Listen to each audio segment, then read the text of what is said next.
我于1964年出生在浙江杭州一个普通家庭。小时候的我，并没有显露出什么过人之处，就读于一所很普通的小学。虽然成绩在班上是最好的，但全校没一个人考上重点中学。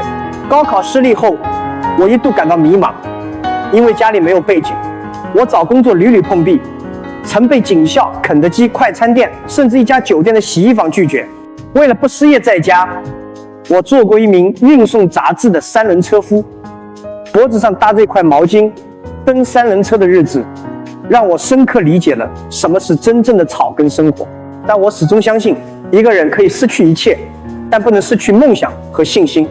我从小对英语有浓厚兴趣，后来考入杭州师范学院，主修英语，并成为一名英语教师。这段经历培养了我的国际视野和交流能力。1992年，我辞掉英语教师的工作，开始经商。创业之路远比我想象的艰难。我开过翻译社，也贩卖过义乌小商品，都没能挣到多少钱。1995年，我第一次听说了网际网路这个东西。尽管当时打开一个网页需要长达半个小时，但我敏锐地意识到，这将是改变世界的力量。我当即创办了中国黄页，骑着自行车把半个杭州城老板的门都敲了一遍去拉广告。结果多数人都把我当成骗子。尽管困难重重，但我从未放弃。我相信今天很残酷，明天更残酷，但后天很美好。大多数人死在明天晚上。1999年，我带着团队回到杭州，以50万元人民币开始了新一轮创业，开发阿里巴巴网站。团队只有18人，后来被称为18罗汉。我记得当时在硅谷融资被拒绝了20多次。有一次在餐厅吃饭，我突然问女服务员知不知道阿里巴巴是什么意思。她说知道啊，芝麻开门嘛。我兴奋地跑到街上又问了差不多20个人，终于确定了这个名字。在我们的发展历程中，蔡崇信的加入是一个关键转折点。他原本代表 Invest AB 公司与我谈投资合作，谈判到第4天，他突然说那边我不干了，我要加入阿里巴巴。2003年，我们推出淘宝网，打破了传统电商格局，迅速崛起。2007年，阿里巴巴在美国上市，成为全球最大的电商平台之一。2014年9月19日，阿里巴巴在纽交所上市，创造了美股史上最大规模的 IPO， 融资额达218亿美元。上市那天，我穿了一件文化衫，上面写着梦想还是要有的，万一实现了呢？也正是在这一年，我成为了中国首富。但我始终认为，我从没想过当中国首富，也没想过当浙江杭州首富，我连我的小区首富都不想做，这个没有任何意义。钱是资源，对我们来讲，钱是用来做事情的。创业之路并非一帆风顺。2020年后，我经历了一段困难时期，阿里巴巴市值一度跌幅超过70%，各种负面评价也随之而来。有人说我这辈子很可能是咸鱼一条了。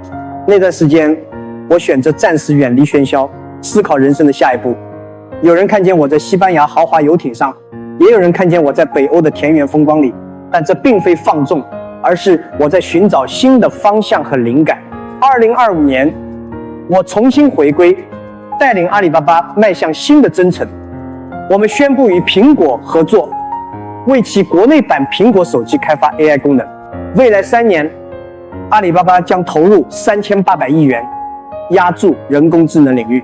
我深知 AI 时代是一个全新的时代，它将改变一切，但这并不代表 AI 会决定一切。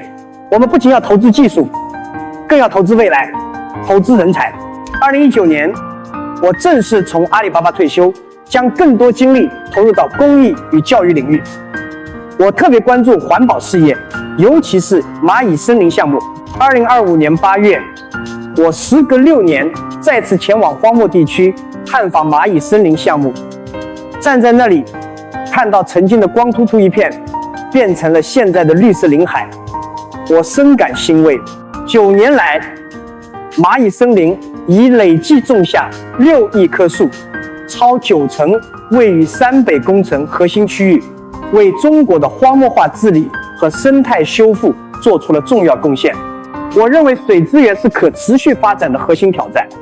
蚂蚁森林在极端环境下坚持生态修复的努力值得肯定。很多人问我成功的秘诀，我认为首先是坚持梦想。我小时候的偶像，日本电视剧《排球女将》中的励志少女小鹿纯子，她那种永不放弃的精神，深深影响了我。我给人签名永远是4个字：永不放弃。另外，我很喜欢《阿甘正传》，看了不止10遍。